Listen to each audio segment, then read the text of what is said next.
In today's Gospel, Jesus speaks to us about the Beatitudes.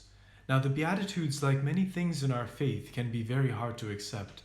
Think, for example, of blessed are those who are hungry, for they will be satisfied. We might think, why is it that I have to be hungry now to be satisfied later? What Jesus wants us to keep in mind is, first of all, that we are not supposed to live, and it makes no sense to live for this world, but it makes total sense to live for the next world, for eternity, because this world is temporary, and that world, the next world, is permanent, eternal. Now, how can we understand this better?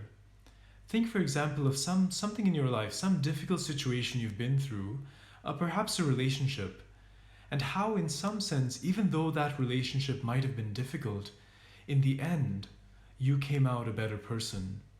Now, when you think back on the relationship, sometimes there will be difficult, very sad memories. But if you have overcome all of that, if you have found a way to come to peace, many times you can look back and say, wow, I wouldn't want to do that again. But having gone through that, I am a better person. The same thing is true of the Beatitudes. They point to us in one way about how the temporal world is a world through which we are passing, a difficult time, a difficult experience. Everything that we do can have a lot of consequences, and they can be hurtful.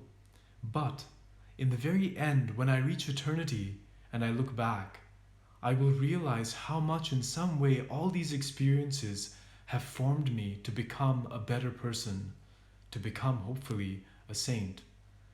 Now, this is the point of the Beatitudes. Now, there is something else that Jesus wants us to know. It is not only that we live in some sense for the next world, but he wants us to see that in some way, the truly happy person is the person who lives, in some sense, the Beatitudes. The person who is poor in this world, the person who is hungry, the person who is thirsty, the person who is persecuted for his sake. This is the truly happy person. The really happy person we know is Christ on the cross. This goes against everything that we know and expect, because what we see is not what we get. We see an unhappy person and we think, wow, that person must not have anything in this world. We see someone who's happy and we must think, wow, they must have a lot of things in this world. But that is counter, the very opposite of the Beatitudes. The Beatitudes tells us that the really happy person is the one, in some sense, who has nothing. The one sense who has nothing but Christ.